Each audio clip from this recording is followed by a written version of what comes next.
Sauce the boss, yo, sauce the boss, of course. Send the sauce. Shout out to Sauce the boss, of course, man. Who's in the building, man? Shout out to Sauce the boss, of course, man. Who's in the building, man?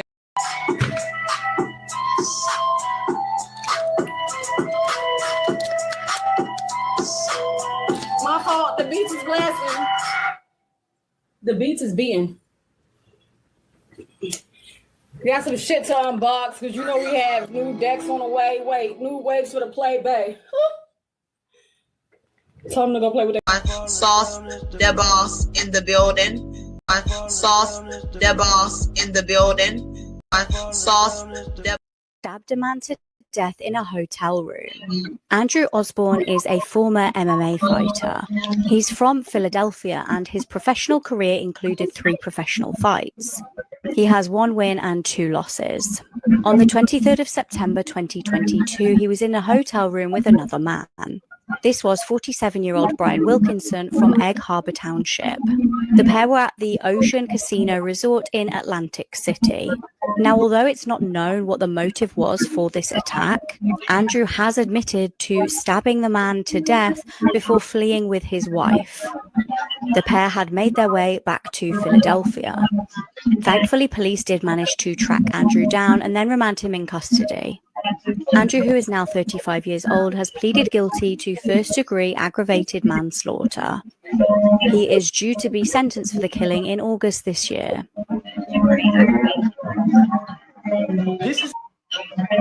What are you still doing here? Look, you know I'm just gonna keep showing up on your screen until you download it, right? Honestly. This is the most disturbing and unsettling thing you will ever watch. This is called The Strange Thing About the Johnsons, and it's the most disturbing short film ever. It's written and directed by Ari Aster, who did Hereditary and Midsommar, and we all know how scary and messed up those movies are. The film follows the Johnson family, who is just a normal suburban family, but as the film goes on, a shocking secret is revealed, and this secret will make you sick to your stomach. I'm not going to spoil anything, but I remember my first time watching this, and I couldn't stop saying, what the hell is going on? This film just has such an unsettling vibe to it, and it'll make you feel so uneasy. You can watch the whole film on YouTube right now, and it's only around 29 minutes. But don't let the short time fool you. This film is absolutely disturbing. After you watch The Strange Thing About the Johnsons, come back to this video and let me know your thoughts on it. This is completely disturbing and messed up, and not everyone can finish it. And you will find out extremely quickly when you start watching it. And a word of advice, whatever you do, never watch this with your parents. The next story was from, to be specific, I want you guys to let me know what you guys think. If you guys think she saw the devil, or I don't know what it is, bro. The devil. So recently, my great aunt from Mexico is visiting, and she's staying with my other aunt. It was one of those nights where they were just chilling, talking, having fun. And she said that around 12 was when everybody started going to their rooms to sleep. When she was getting close to knocking out, she said that she started hearing horses outside the window, walking on the road. She was like, horses? There's no fucking horses around here. I didn't see no fucking horses around here. Mind you, they live in the suburbs. There's no horses around yet. So she gets up quietly and then she looks out the window and she sees nothing. So she lays back down, tries to go to sleep again. But this time she ends up hearing the front door open. And then she hears somebody coming up the stairs slowly. And at that point, she gets up from the couch slowly, but like she's just listening to see if somebody will come up the stairs, and she'll see somebody come up from the stairs. But she doesn't. And she starts walking to the railing slowly. And she says that she was about to look over the railing, but she just had like an overwhelming feeling of dread and being scared. So she just decided not to look over the railing. She ends up going back to the couch, tries to like play it off, saying it's nothing. It's just probably just like the house. And then she hears it again. Same thing, walking up the stairs, and this man murdered his wife and 3 children before turning the gun on himself. He survived his attempt to take his own life, and this is the mugshot that came out of this. Meet Charles Robert Gillard Sr. In May of 2022, Charles snapped. At the end of May in 2022, at around 2:30 p.m., the police were called to this residence in Michigan. When they arrived, they were met with an extremely gruesome scene. They found the bodies of a mother, a father, and 3 children. All had been shot, and nobody had any idea what had happened. The children were identified as Ronald, Joshua, and Don Gillard. They were only 3, 4, and 6 years old. And the woman whose body they found was 40-year-old Dawn Gillard. The first responders who responded to this crime scene have gone on the record and stated that it was the most gruesome thing they'd ever come across. The first responders, in fact, had no words to offer upon seeing the scene. It was truly unlike anything they had ever witnessed. So I haven't been able to find any more information about what exactly led up to this incident, but it's known that on that day, Charles Gillard took a gun, murdered his wife and 3 children, and then tried to take his own life, but failed miserably. He survived his own unaliving attempt, spent weeks in the hospital recovering, and now he's going to prison. I'm honestly glad he lived so that he could be sent to prison, because this man really, really needs to suffer. Take a closer look at this photo. Although at first glance this looks like a lovely family photograph, if you look closer, it's just about the most disturbing photo that you could see. It was New Year's Day 2011 in Caloocan in the Philippines. Local politician Reynaldo Dagsa was 35. He was a member of the Peacekeeping Action Team and therefore had inadvertently made enemies with people involved in organised crime. He was gathered together with his family outside of his house. He was just about to take a photo of them all together. That's when his assassin popped round the corner. Captured in the image is a man aiming a weapon at Reynaldo. He had unknowingly taken a photo of his killer assassinating him. Milliseconds later, Reynaldo was shot dead.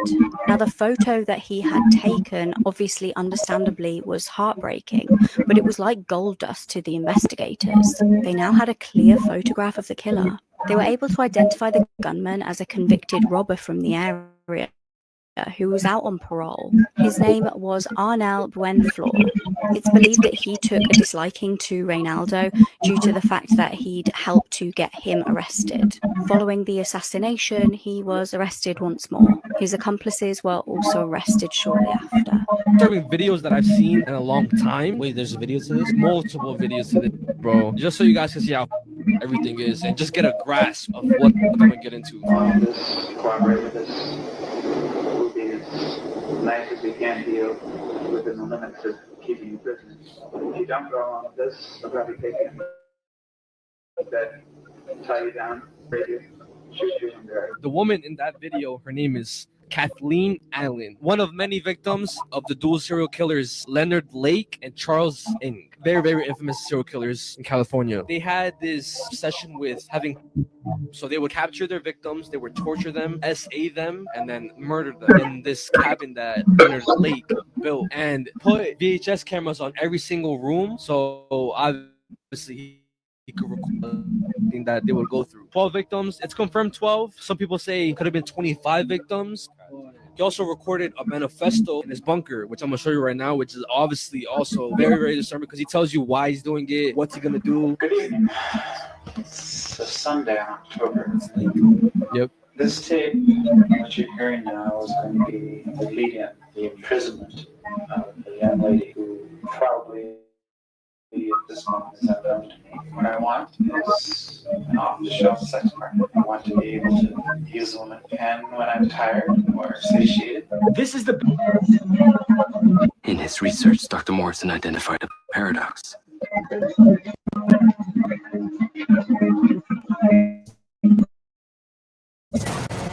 A moment.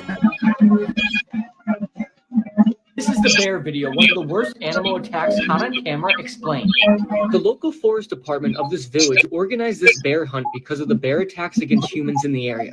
The man in the video was tracking the bear for a while and even set up a trap, but he was ambushed and mauled.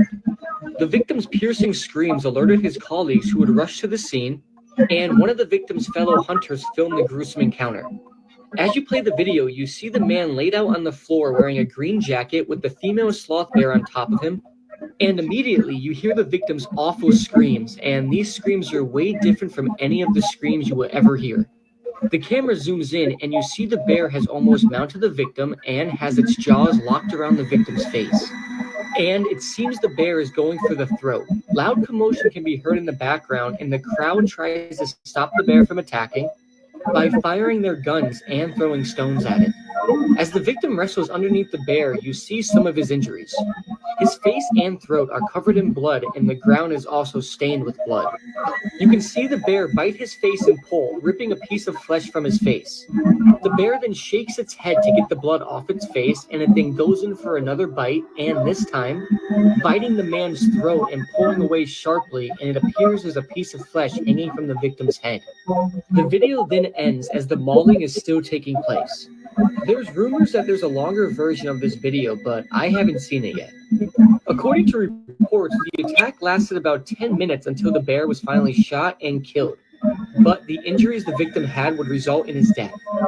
I don't recommend looking for this video, mainly because of the graphic nature, but also because the screams of the victim are definitely the worst screams you will ever hear. Just imagine being attacked by a bear and being pinned down underneath it. Wow, it just rips you apart and there's nothing you can do. The thought of that is just absolutely horrific.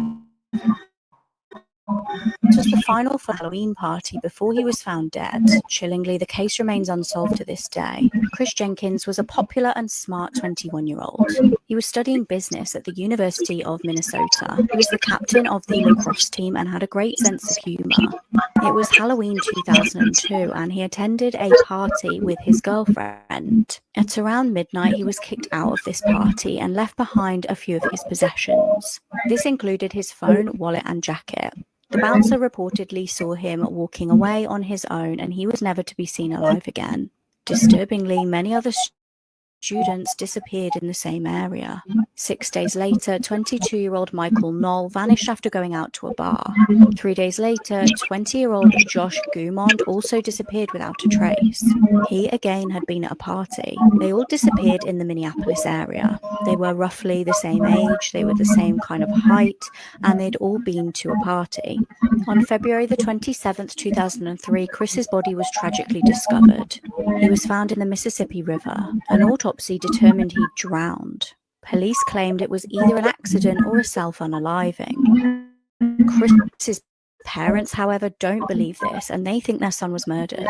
A private investigator got involved, and they said that he didn't seem to have injuries that would have been consistent with somebody who jumped off a bridge. There was also evidence to suggest that his body hadn't been in the river the entire time he was missing. Retired detectives also had a look at Chris's case. They said the position of his body and other physical evidence showed that it was no accident. In March, Michael's body was also discovered in water, but this time it was in a lake.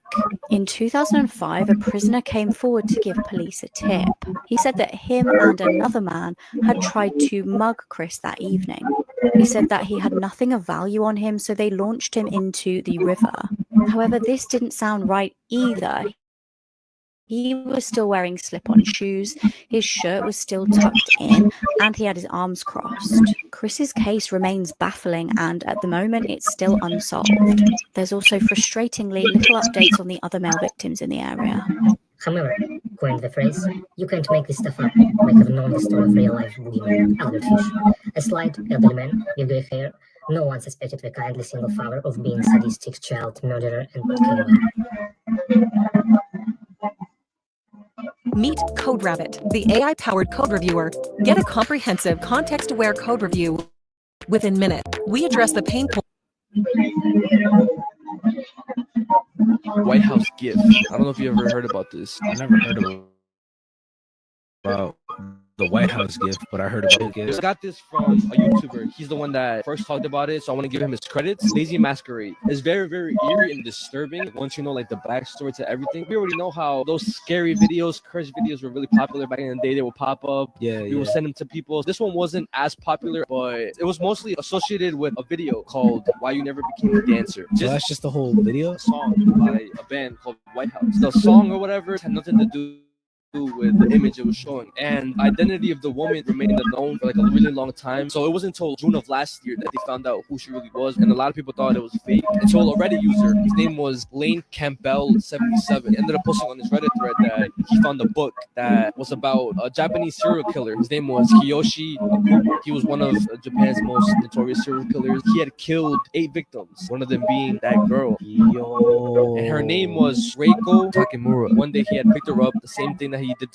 to Everybody else asked her if she wanted to be a model so he could paint. When in this car, Kiyoshi got the impression that Reiko, Kiyoshi tried to say that let's go back to like a motel. Reiko was saying, do you really think I'm that type of girl? Later on, they ended up going through this forest road and he tried to force himself onto her. She obviously slapped him. She tried to run away.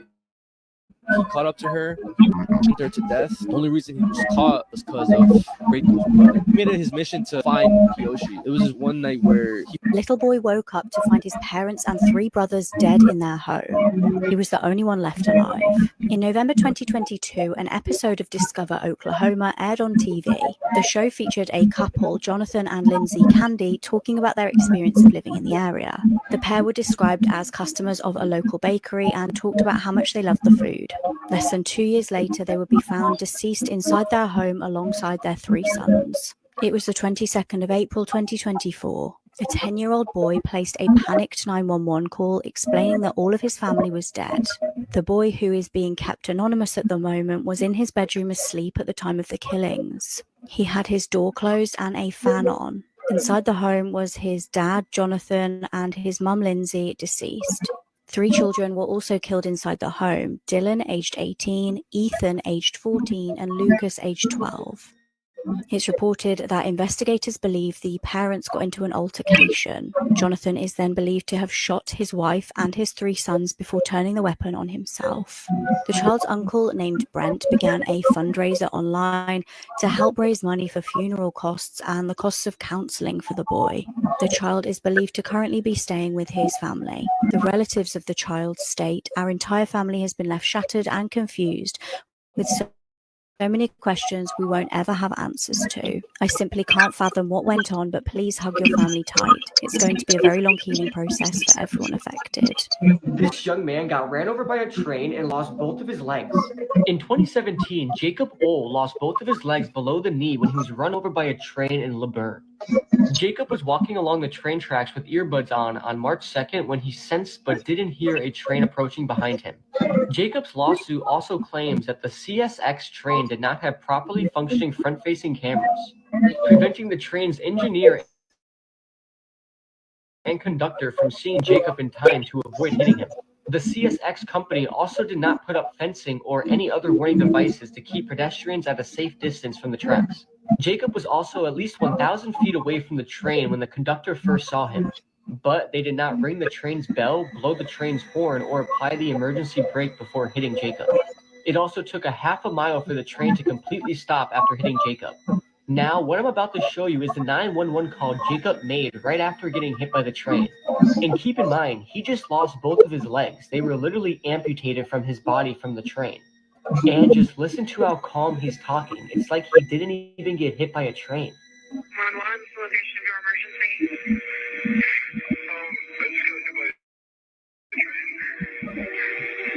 Okay, where are you? I'm off the park in downtown Melbourne. Okay, were you walking or were you driving? No, I was walking. Okay, but you're okay? Like, you sound like you're... No. Okay, are you still on the road? No. Is there anybody around you that you can... I don't... right now? No. Okay, hold on a second. I'm going to try and figure out where you are, okay? Okay. And you're off the track, correct? Okay. How old are you, sir? 17. And what part of your body was hurt? My legs. Okay, are they broken? I think it cut them off. They cut them off? Jeanette Mc... Starting today, anyone can monetize with ads. As part of the all-new Beehive ad network, already monetized, and it's about to get better. More ad opportunities. Jeanette McCurdy has come out and made some pretty disturbing allegations about her time spent working at Nickelodeon. And people are convinced that they're about dance to Jeanette, her memoir, I'm Glad My Mom Died. And her book, which is a great read, dives into some really dark territory. But I want to talk about the times that she mentioned someone called the Creator.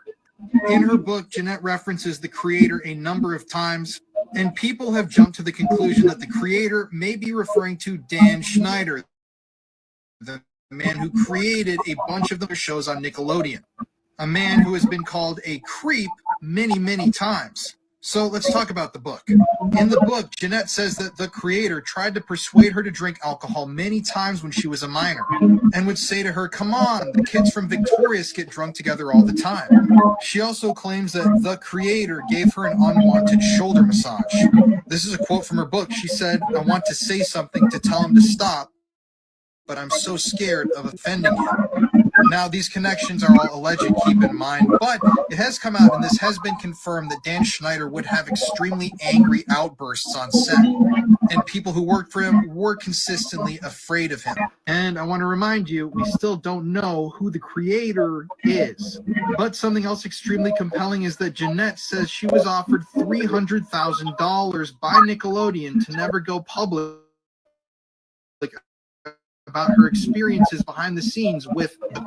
But she denied this payoff. And this is a quote from her in the book. She says, "I'm glad I didn't take it because I'm able to talk about it and I don't have to have that secret haunt me." So who exactly is the creator? People still have no idea.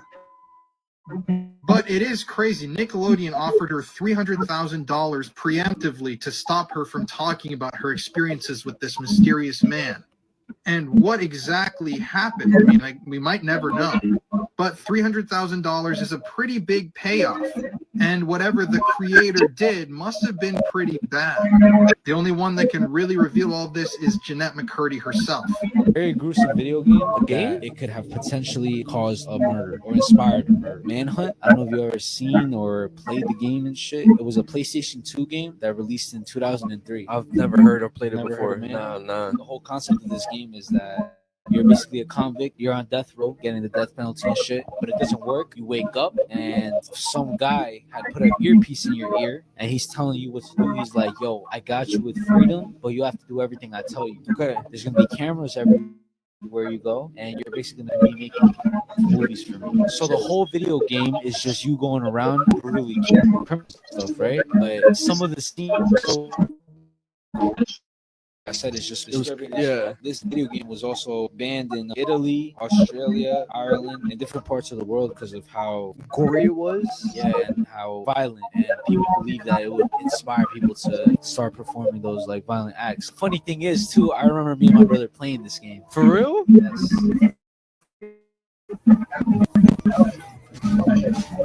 God.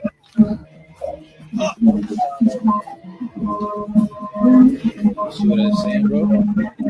Bro, just decapitated. Oh my gosh. The reason why this even happened was because of the game. A year after the game was released, Warren LeBlanc ended up luring his friend Stefan Pakira to a park, and he beat him with like a claw hammer. Sometimes true for stranger than fiction. The case of Treasure Trenton Chase is a story which even the most depraved horror writer would struggle to create. Over the course of 4 weeks spanning across 1977 and 1978, Richard Chase took the lives of 6 innocent victims in Sacramento, California. His murders gradually progressed in violence, beginning with drive-by shootings and culminated in acts of cannibalism. We need to talk about the infamous Russian pedophile and snuff film ring. So just so I'm factually correct, here's the article I'm talking about here. So in the year 2000, a massive scandal rocked Russia. In that year, Russian authorities uncovered a pedophile ring that ran all the way from Russia to the United States. There were over 5,000 members that were busted in different countries, but the exact details of these crimes are really hard to stomach, so viewer discretion is advised. Obviously, the police and authorities had to watch some of this content that was uncovered, and what they saw was absolutely disturbing. They saw hundreds of different children being abused by groups of men. And on top of that, after the abuse was over, these children were then brutally tortured and killed on camera. Now, something extremely disturbing is that these videos made over $470 million worth of revenue. Just stop and think about that for 1 second. Just stop and think about how to watch videos. There were people in the U.S. purchasing these tapes. There were in the Middle East, people in Russia, people in Italy. And in fact, when the news story to Europe from the tapes, graphic, uncensored material, Obviously, the whole team that was involved in that was fired, but the police officers and authorities who actually worked on this case have gone on the record and said every single night since then they still hear children screaming in their dreams. So these rings operated throughout many different countries, including Italy, Russia, all throughout the Middle East. And what the authorities think they were doing was snatching children out of orphanages and even at times targeting kids when they walked away from their parents at the circus. Now, thankfully, hundreds of people were arrested after this was uncovered and justice was dealt. And thankfully, Russia's prison system is pretty brutal, so I'm sure that the men who were put in there for these crimes got the justice that they deserved. But this is absolutely frightening because this stuff is still happening in 2024. It's not just happening in Europe, it's happening in America. There's so much more we could get into here. But yeah, we need to continue to talk about this stuff to raise awareness that this is happening. This is the murder.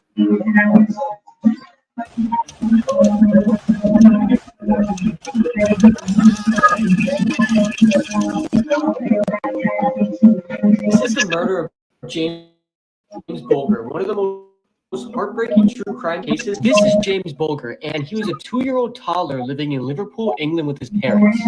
And on February 12th, 1993, he was abducted from a shopping mall in Bootle, Merseyside.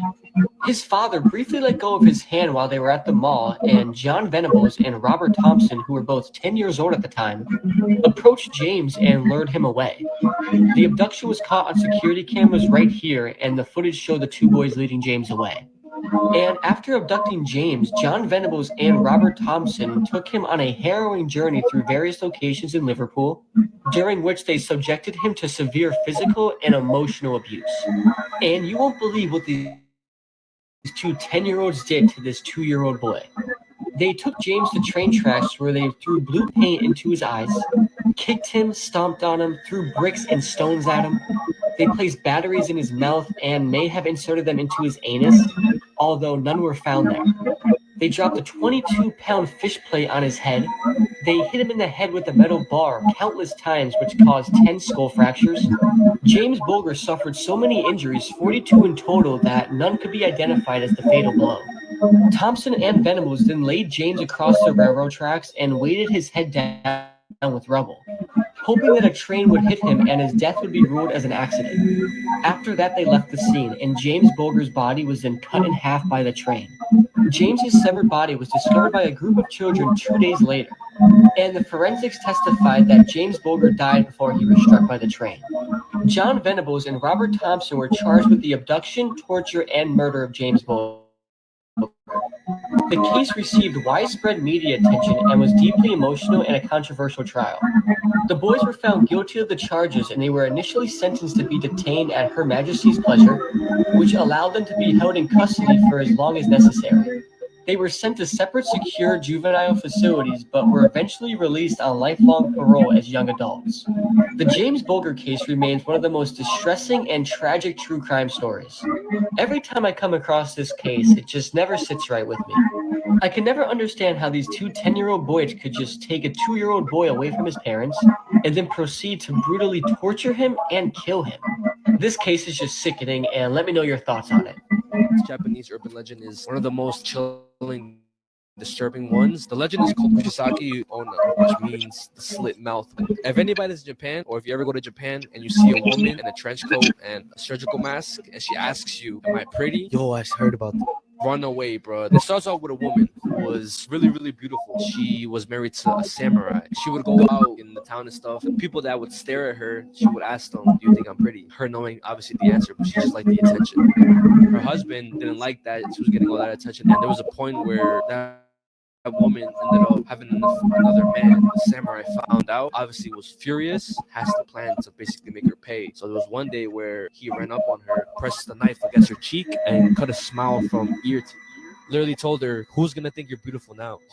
She ended up dying, and she returned to Earth as a vengeful spirit who haunts the streets of Japan. She would approach you, and then she would ask you, "Am I pretty?" Depending on your answer, there's different outcome. If you say no, you automatically die, bro. She takes out long ass surgical scissors, she kills you. If you say yes, she gets closer to you, unravels the mask, and then you see her disfigured smile, asks you again, do you think I'm pretty? If you say yes again, she cuts slits, basically match her smile. People say that they came up with a way to try to avoid her is if she asks you if she's pretty, give her a generic boring answer like not your average, because it'll confuse her. That gives you enough time to run away. 5 out of 10, like you can do better. This boy's parents bought him a gun as a Christmas present. He would end up becoming a school shooter. It was the 30th of November at Oxford High School in Michigan. Rumors had been circulating at the school about the potential of a mass shooting, and the school had investigated this. The school published a note to parents stating that they couldn't find evidence of an active threat. A horrific incident had occurred in the November where a severed deer's head was thrown off the school roof onto the playground. Teachers still deemed there to be no threat to students, though. The teachers and students had been part of active shooter drills, and the doors had safety locks fitted. Now, just as a side note, when I worked at a American summer camp as part of my building. Sauce the boss, yo, sauce the boss, of course. Hence to the simple sauce.